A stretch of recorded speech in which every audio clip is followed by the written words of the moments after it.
Hello. We don't have a meditation bowl this morning, so I'll just call you to worship without a meditation bowl.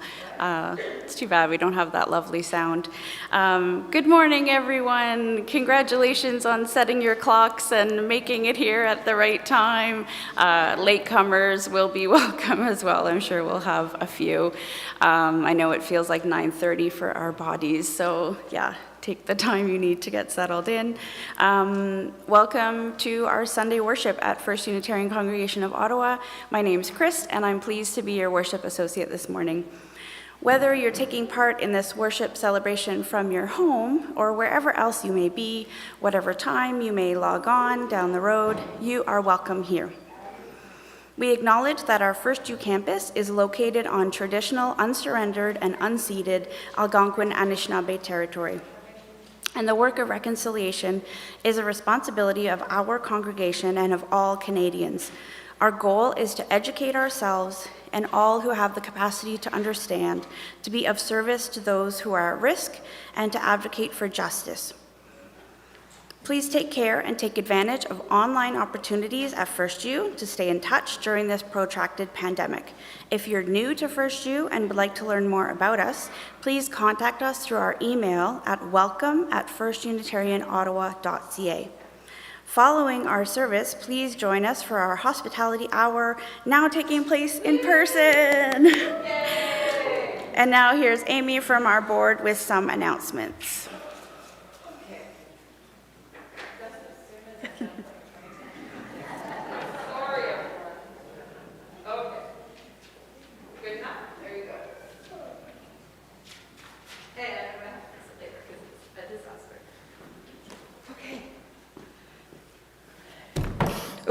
Hi, everybody.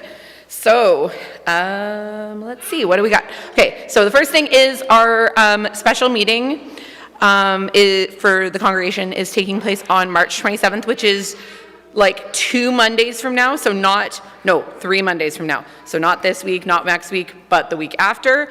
And it'll be to vote on the campus development stuff, so the land transfer and the master concept plan and that kind of thing. So, and it's on Zoom. So please, please, please, if you are a member of our congregation or you would like to observe and you can go, please come. It's so important for you to be involved in this process.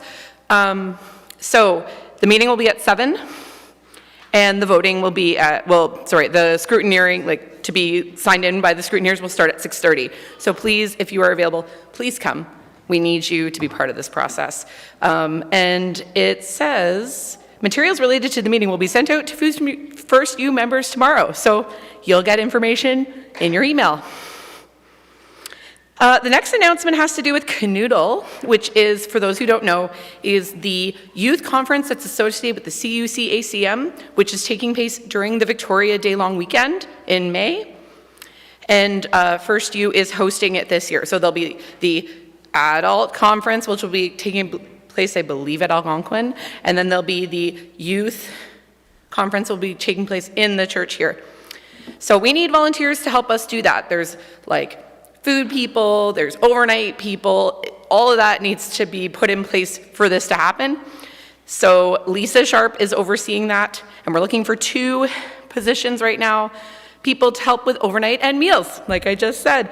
So meal helpers would help with cleaning up meals on Saturday and Sunday and Monday up until about lunchtime, and overnight supervisors will watch everyone at night just to, we have to have 2 adults awake at all times in the building, basically.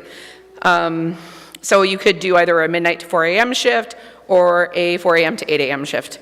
So if you're interested in doing any of that and would be willing to help out our youth in the congregation and youth across Canada, please contact Kathy Yaw. She's organizing the volunteers for the CUC-ACM. And her email is cityviewky, so that's city, C-I-T-Y, view, V-I-E-W-K-Y, @rogers.com. And as we're talking about youth, the youth group is holding a sushi night. Youth group is for children aged 11 to 17. And so they're doing sushi and Japanese board games on this Friday, March 17th at 6 p.m. in room 6 in honor of St. Paddy's Day. So if you'd like more information about that, or you know a youth in your life who might want some fun and fellowship, the email address is owl@firstunitarianottawa.ca. Thank you. And does Donna, I heard Donna might have announcements, so Donna Bowen-Willer from the Environmental Action Group is now going to give her announcements. And I'm going to put my mask back on, if I can find it. Thank you, Amy. Hi, everybody. Hope you've clicked over to the climate action page this week. There is some new good news items. There is some good news, including the recent international agreement on the UN High Seas Treaty. And there's some interesting upcoming events. Find out who is Madison Dick and what on earth is 4RG. Just check the climate action page. An important reminder, Wednesday's the last day to comment on the actually they call it the ZEV regs, not as I've been calling it the ZEV regs. The webinar, if any of you watched it, was really helpful. And if you need some extra help, I don't see Mike here, but oh, there's Mike. Mike and I will be in the lounge, in the volunteer lounge after the service, and if you want some help putting in your comment, see us there, and you can pick up your Ajashki greens while you're there. This announcement was too late to be included on the climate action page, but for those of you who are very disturbed by the cutting of the hundreds of sizable trees, home to countless birds, animals, and insects near the Tewan lands, there is a protest this afternoon between 2 and 4 in Carlsbad Springs. I know there have been people involved in that group of people that are having upset by this. And for more information, go to Ecology Ottawa, and it has all the information on their website, where to go, what to do. Okay, thanks a lot.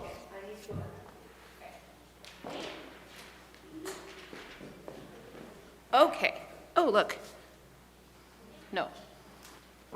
Not my mask. Maybe my mask. I'm not sure. Anyway. Okay, so back to me. There is one more announcement, and it has to do with the Overbrook fire, which happened, I believe it was about a month ago. Thank you so much for all of you who donated to the Overbrook fire, the call for items. Our donations, along with those from the fellowship, were given to Rideau Rockcliffe Community Center on Monday. And in addition, Mark's Clothing Warehouse donated 20 boxes of clothing, which are being sorted downstairs. We're working with the councillor, Rolleston King, to help coordinate the distribution of these items, and we're no longer accepting items. So thank you very much for making those donations. I'm sure the people in that community really appreciate it. And if you have anything to donate, sorry, let me back up. If you have other donations of gift cards for groceries or things like that, so no more like tangible items, but money and gift cards are still being accepted, please talk to Jen in the office. Thank you. And during the continuing pandemic, we encourage you to sign up to receive our EUU, the weekly email newsletter. Check our Facebook or Instagram pages for notices and updates. Our calendar continues to be as full as ever, albeit much of it is online. Whatever your heritage, whatever your faith, whomever you love, and however you identify, today you're part of this spiritual community. Thanks, everybody.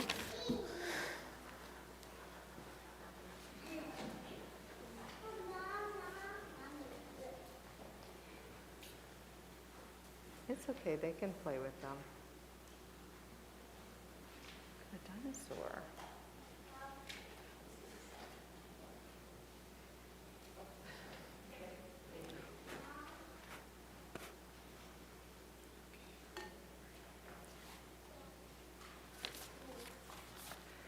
Good morning.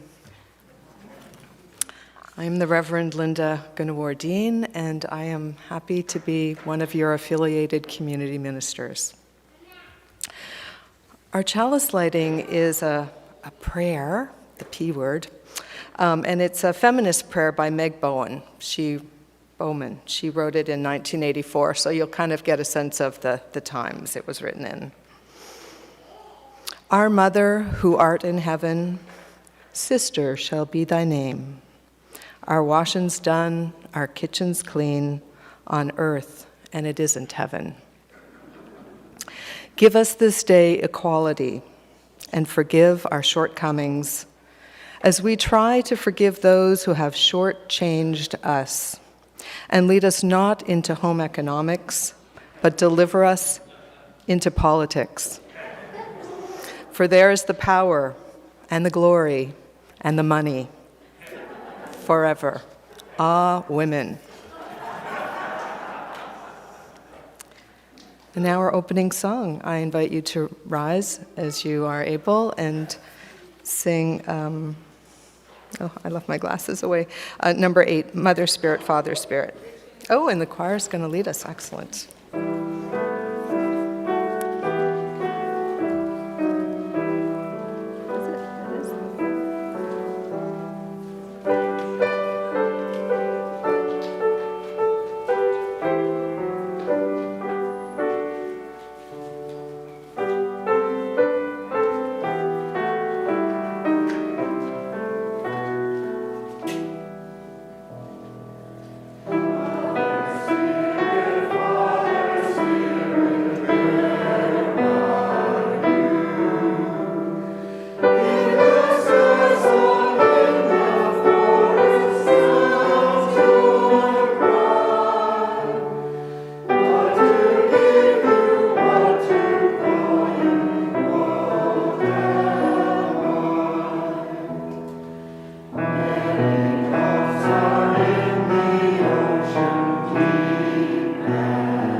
Thank you, Chalice Choir. Our call to worship this morning is by Pat Kozak and Janet Shafran. And as you notice, there's been a theme of the Lord's Prayer in different ways. Weaver God, we come to you, or more the truth, you find us. Disconnected and out of sorts, we are disheartened by our failures, discouraged by our weakness, and little that we do seems worthy of your grace. Restore our fortunes, restore our future. Weave for us the tapestry on which our lives are stretched. Give us patience with the endless back and forth of shuttle, hand, and effort. We look too closely, seeing only strands and knots, and snarled threads of too much trying or none at all. Grant us eyes to see the whole of which we are a part. In the end, we ask for gentleness with ourselves, acceptance of our less than perfect ways. We pray that what we do and what you weave form patterns clear to all, of mercy in the warp of it and love throughout. In that spirit, come, let us worship together.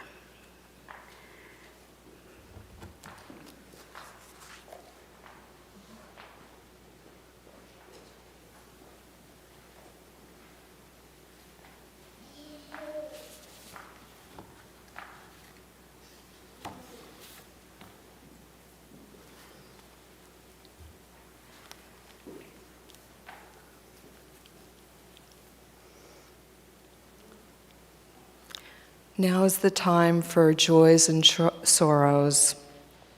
I'll be putting some stones into the bowl of water, and the ripples will be expanding out beyond the bowl, out into our world. We're connected by the joys and sorrows that we share today.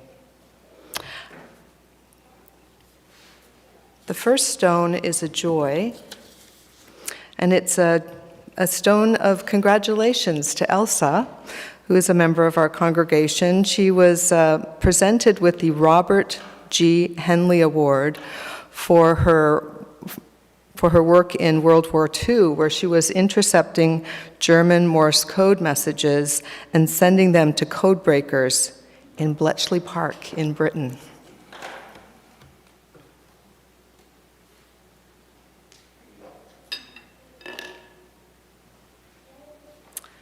And there's a card at the back that you can sign. She'd love to get a card signed by you, whether you know her or not. It's a wonderful gift to be able to receive a card that has many signatures, knowing that she was thought of today, and maybe she's joining us on Zoom. Elsa, I hope you are.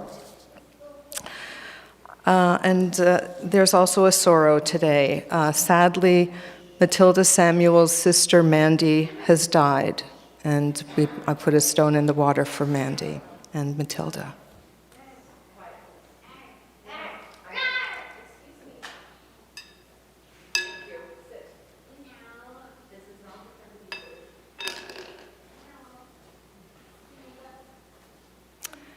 And finally, there's a stone for all of the unspoken milestones, whether they're things that you're not ready to share or things that you need to just carry inside. We honor those milestones. And now we're going to have a moment of silence. I invite you to take this time to reflect on the stones that we've shared today and whatever else is going on in your world.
Can you hear me?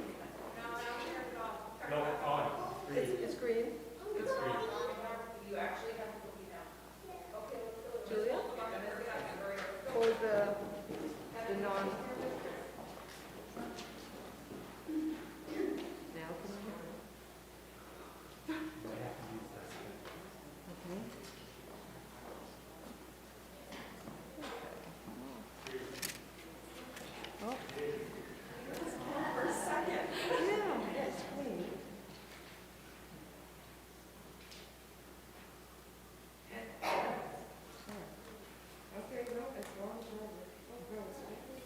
Hello? Oh, there we go. go. Wow. Okay, well, that was fun. Don't you love technology? I do. Yeah, so Time for All Ages. I'm going to tell a little story, and I know some of you have already taken some of the characters in the story. I'm going to put on a hat because we're going to a tea party. Ever been to a tea party? Take my mask off? Okay. Yeah, you don't have to come close if you don't want to. So I lost the book, but I know the story, right? So, this is called Sheep Out to Eat. 5 sheep, and I've got a lamb here to represent the sheep, stop at a small tea shop, and they ask for a seat and a bite to eat. So imagine that there are sheep sitting around the table. There's actually a lion and a pig and a lamb, and there's a goose around somewhere. But anyway, imagine that they are sheep. The sheep get soup, sheep scoop. Sheep slurp, sheep burp. Waiters bring them spinach custard. Sheep add sugar, salt, and mustard. Sheep take a few bites. Sheep lose their appetites. Waiters bring them tea and cake. Sheep add pepper by mistake. Sheep chomp, sheep sneeze, sheep jump and bump their knees. And of course, what happens to the table? Table tips, teacups smash, tea drips, and dishes crash. Dishes break, waiters stare, tea and cake are everywhere. Waiters mop all the slop. They ask the sheep to leave the shop. Sheep pout, sheep walk out. Suddenly, they look about. Sheep crunch, sheep munch. The lawn is what they want for lunch. Sheep smack lips, sheep leave tips. They'll stop again on other trips. So if you imagine going to a tea shop and having a meal there, I'm wondering if there's something that the sheep might have forgotten to do before they started their meal.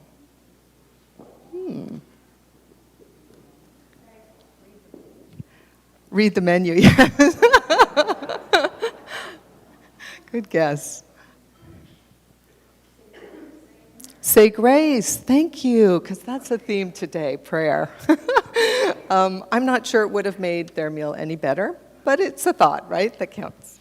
So thank you for sharing this story with me, and we're going to sing you out. Kirk is going to play some music, and we'll sing you out to the rest of your morning.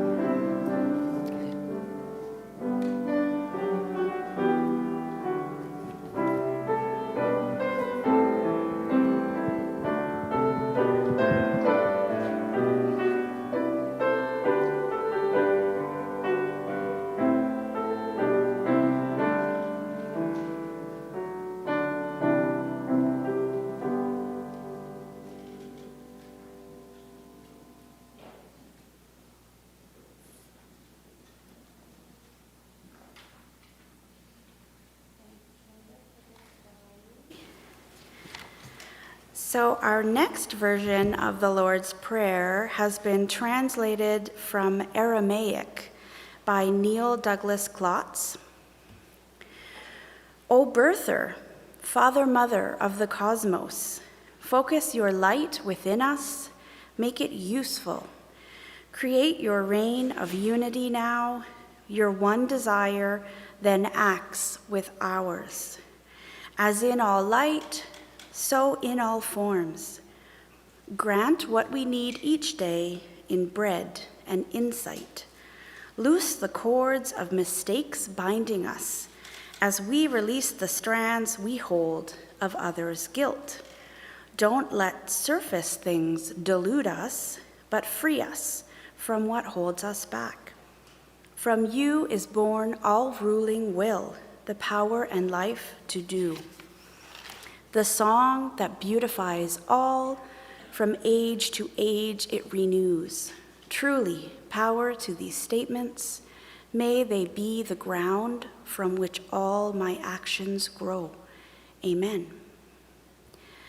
Please stand as you're willing and able for hymn number 213. There's a wildness in your mercy, and it's wildness, not wilderness.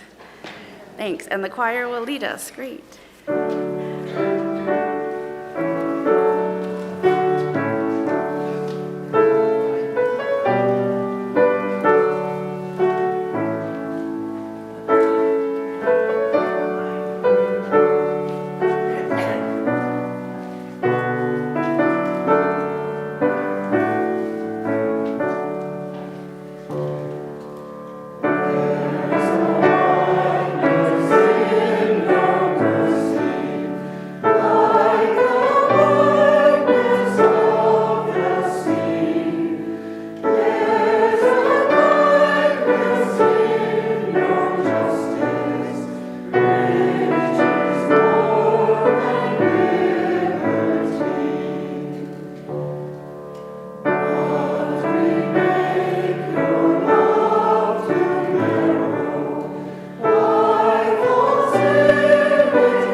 Found the bowl.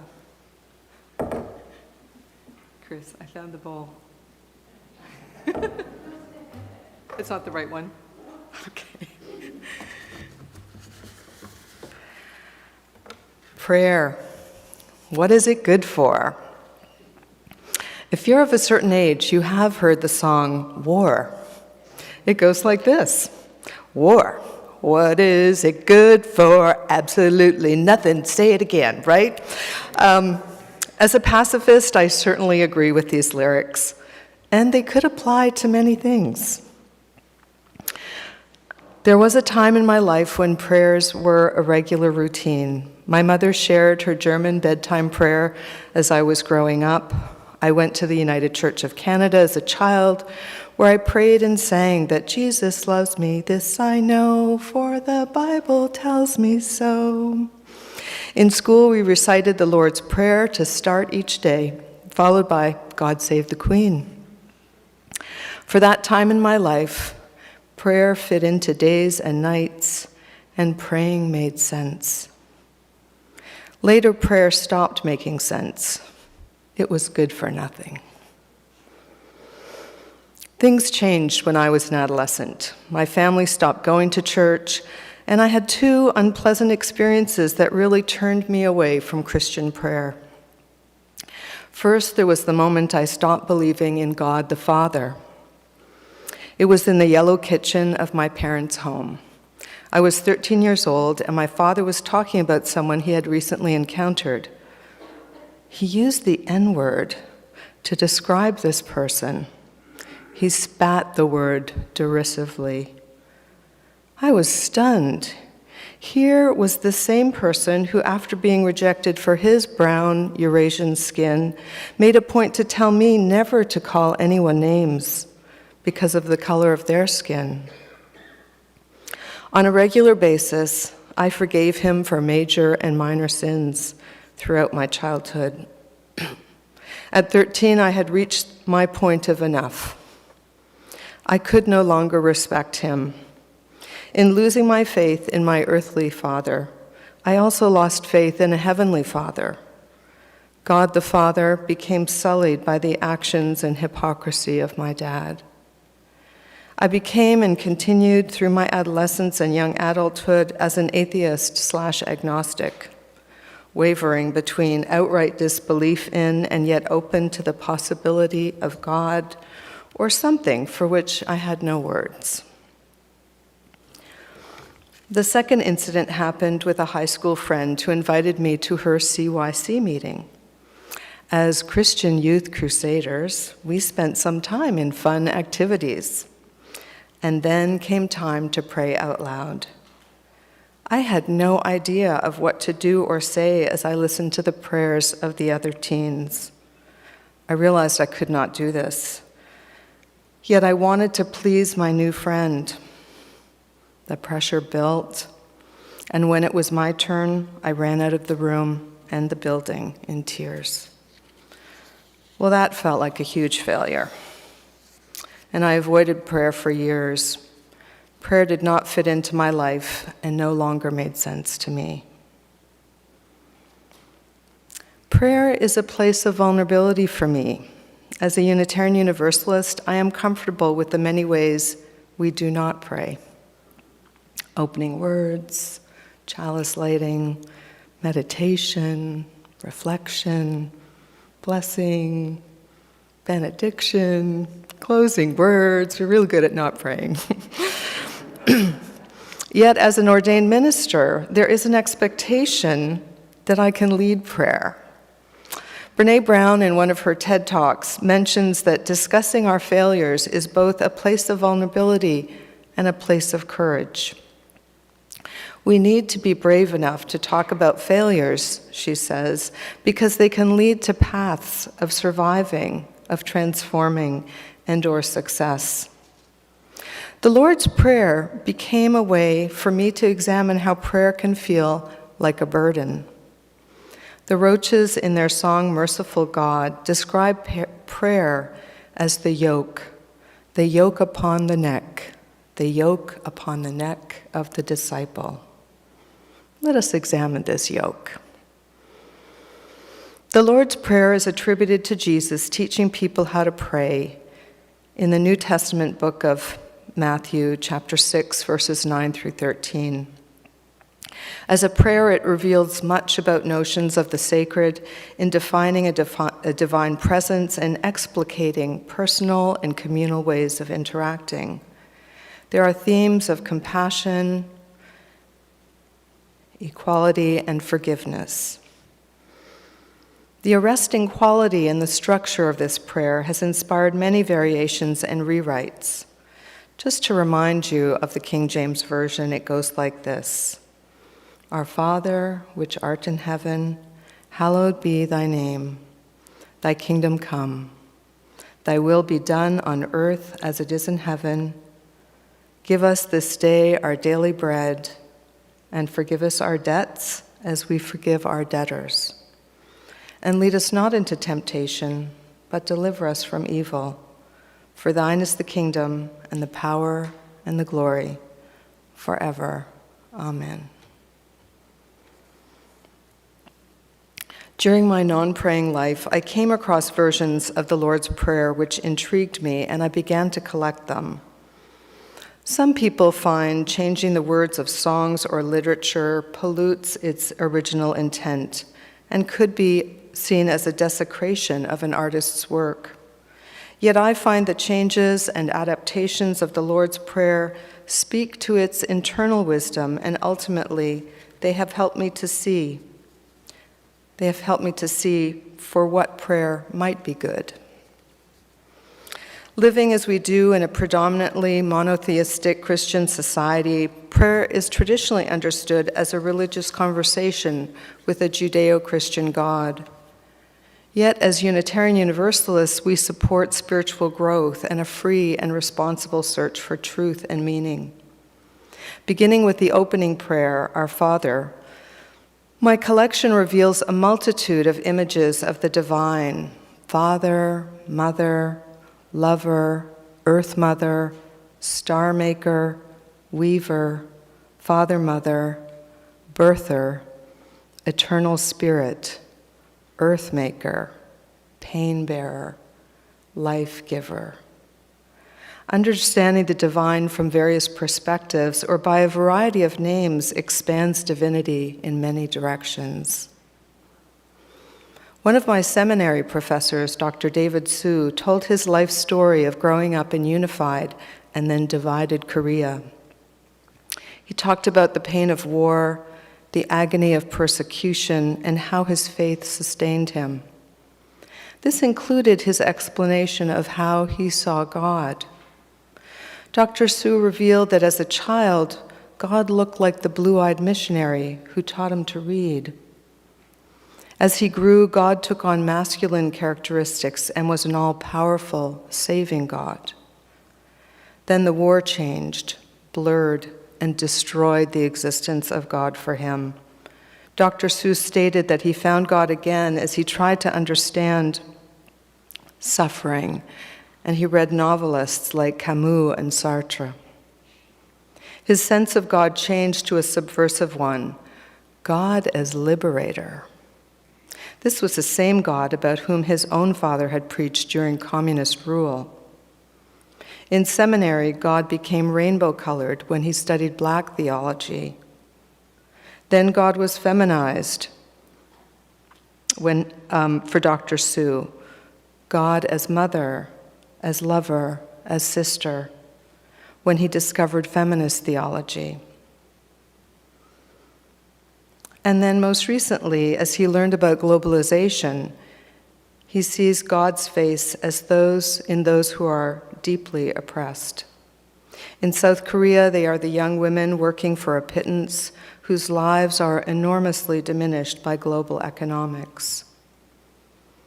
Just as Dr. Su's expansion of divinity shifted and changed according to experiences and ideas encountered in his life, so too do the versions of the Lord's Prayer open us to a multiplicity of sacred energy and understanding. Prayer is a way of interacting not just with one's understanding of the divine, it can also be a communal experience.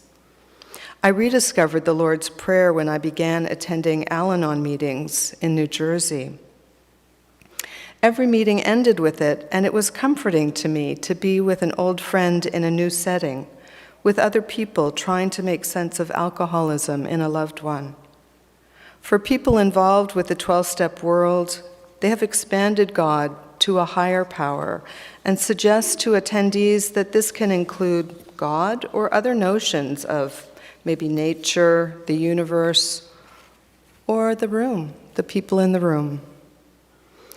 Part of recovery involves a spiritual journey as people rediscover and/or redefine their meaning of life.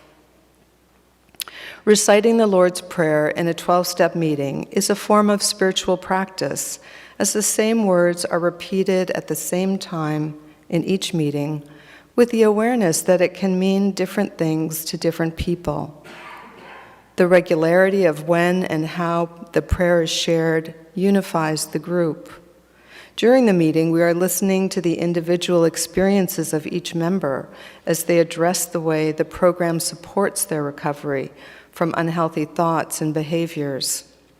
In my experience of Al-Anon, Alcoholics Anonymous, and Narcotics Anonymous, prayer as a shared experience is a supportive and healing action. Sometimes a prayer that is just for one person can be useful too. I offer this one as an individual prayer. Dear Lord, or Goddess, or higher power, so far today I am doing all right. I have not gossiped, lost my temper, been greedy, grumpy, nasty, selfish, or self-indulgent. I have not whined, cursed, or eaten any chocolate. However, I'm going to get out of bed in a few minutes, and I will need a lot more help after that. Please help me.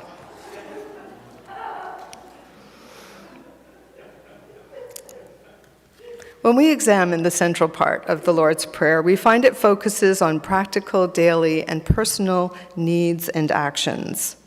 Our daily bread and the forgiveness of debts and debtors provides a theme from which much metaphorical interpretations occur.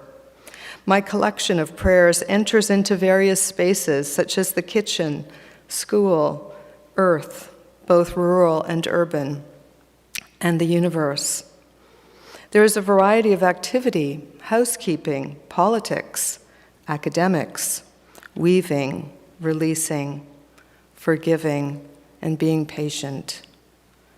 These variations can remind us of the possibilities of sacred spaces and holy actions. For example, Lala Winkley, who prays to God, lover of us all, she says, "Give us today enough for our needs. Forgive our weak and deliberate offenses, just as we must forgive others."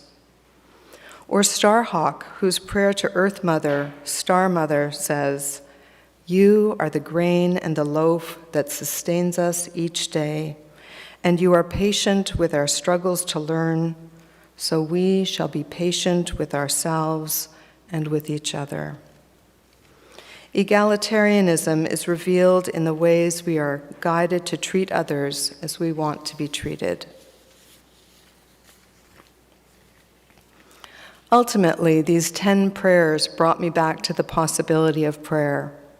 By diversifying the possibilities for who or what is or is not being addressed, and expanding the suggestions, not commands, for how to approach and live a good life, they brought me back to prayer.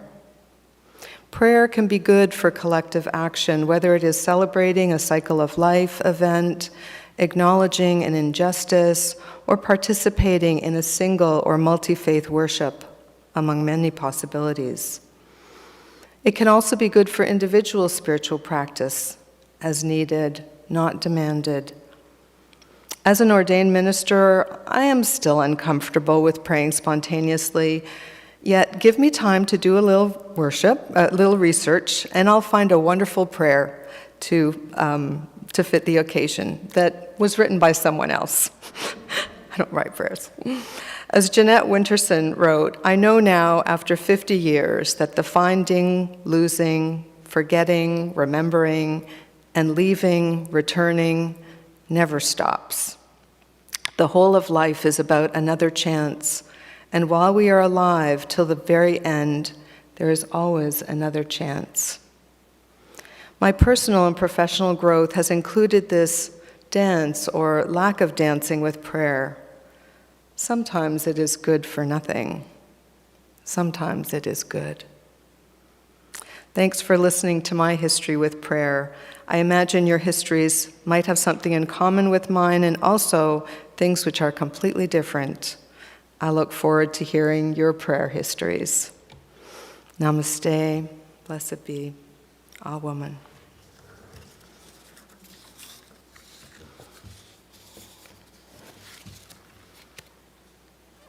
And now we're going to listen to the Chalice Choir sing our anthem, "How Can I Keep from Singing or Praying?"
Good morning.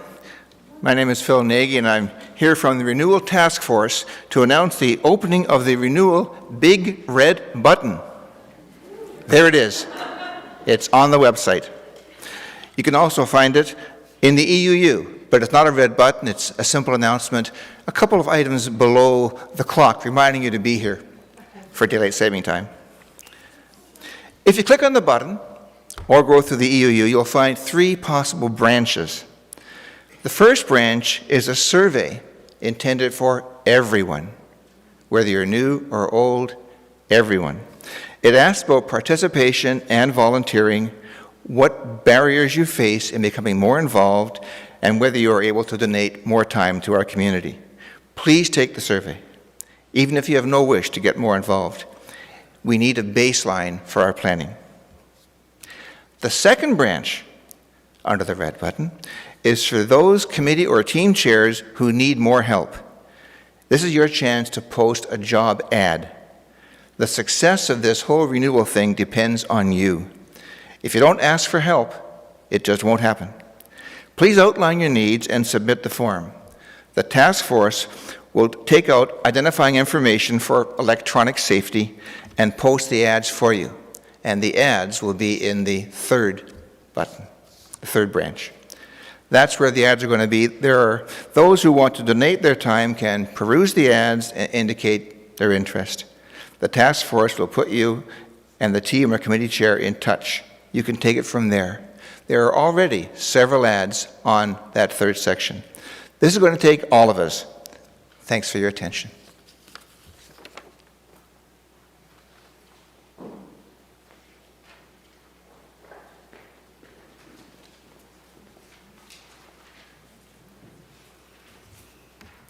Thanks, Phil. That sounds really awesome. So now is the time of our offering. Those who have baskets can start passing them out. And I will find the offering. There it is. During the continuing pandemic, we rely on your generosity as much as ever. Whenever and wherever you're watching this, you are invited to go to our website or contact our finance manager to find out how you might keep up with your pledge or make a donation. You could even do that on the website while you're filling out the survey. Our gifts are freely given and are gratefully received.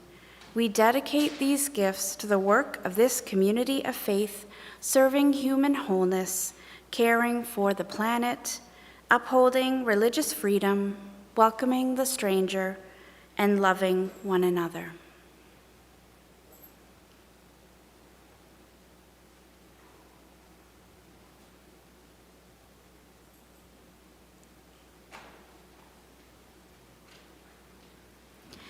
Okay, now we will have our closing hymn. Yeah, come on up, choir.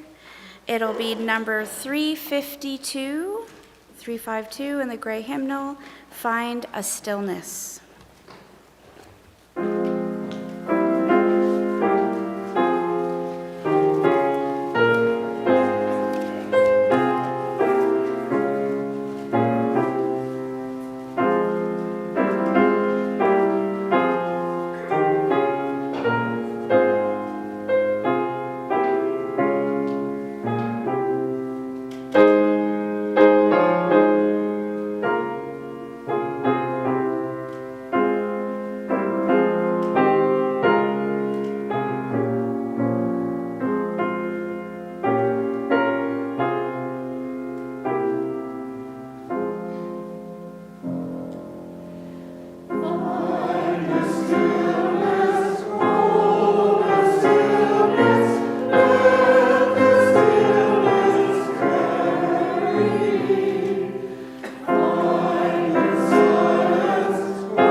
I extinguish the chalice to a prayer. This one's by Yoko Ono. If you'll notice, all of the prayers, or the first and the last prayers, both by women, in honor of International Women's Day, which was on the 8th of March, which was Wednesday, I think, right? Tuesday or Wednesday. Anyway, it was this week, and the whole month is Women's History Month, so there you go, women everywhere. Mother of the universe, our Mother who art of the universe, hallowed be thy name. Thy wisdom reign, thy will is done, as it is to be. You gave us life and protection, and see us through our confusion. Teach us love and freedom, as it is to be. For thy is our wisdom and power, glory forever. For thy is our wisdom and power, glory forever.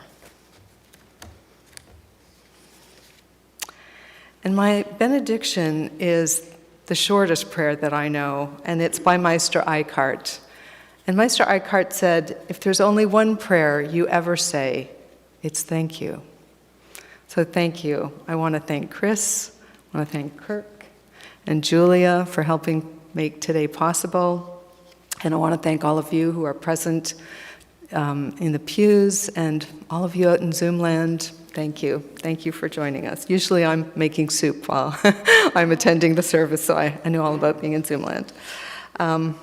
So that's the end of the service. We'll be closing with Spirit of Life.